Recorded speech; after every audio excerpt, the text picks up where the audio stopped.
Hello again. Welcome to episode 6 of season 1 of Project Life Goals.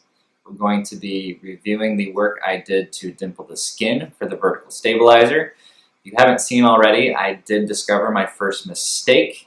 Thankfully, that mistake wasn't on the dimpling of the skin, but was on the dimpling of the spars and the ribs. I detail that in another video. So let's jump in and take a look. So we start off with deburring all of the holes before dimpling. I'm using the Easy Burr set. I found I had to adjust the 3/32 Easy Burr set to get that cutter in the right spot. So that was part of the problems I was experiencing originally. It just wasn't quite in the right spot.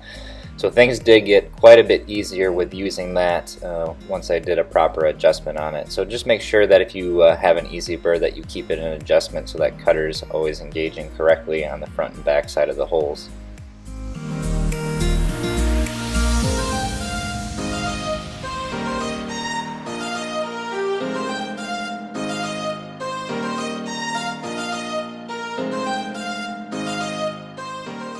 After deburring all of the holes, I went ahead and marked off all of the holes that would not be receiving a dimple on the bottom of the vertical stabilizer for the fairing attach point, and then also on the top of the stabilizer for the molded fiberglass tip. And somewhere in here is where I realized that I had made that mistake of already dimpling those holes that correspond to the ones I marked off on the spars and the ribs.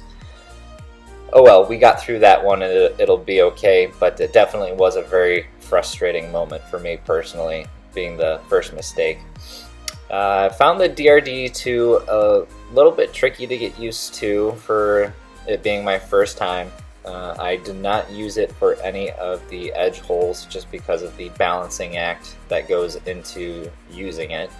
And I got out the squeezer take care of the rest of these dimpling operations.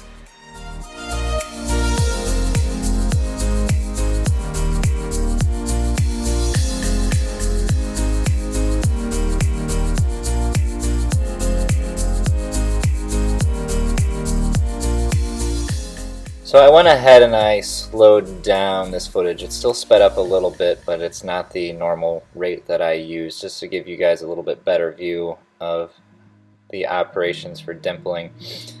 It's pretty much rinse and repeat.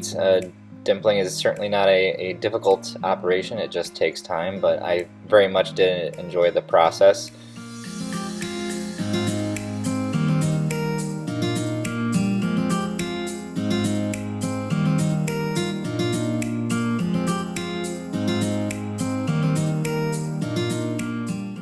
I was originally going to use the pneumatic squeezer to do the dimpling operations on these outside edges, but opted for the hand squeezer instead just so I wouldn't have to drag that hose around.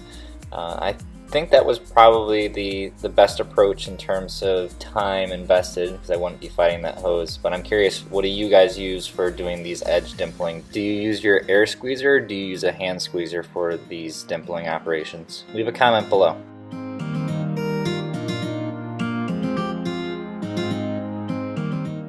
Alright guys, we're going to go ahead and wrap up this video with a real-time close-up shot of using the DRDT2.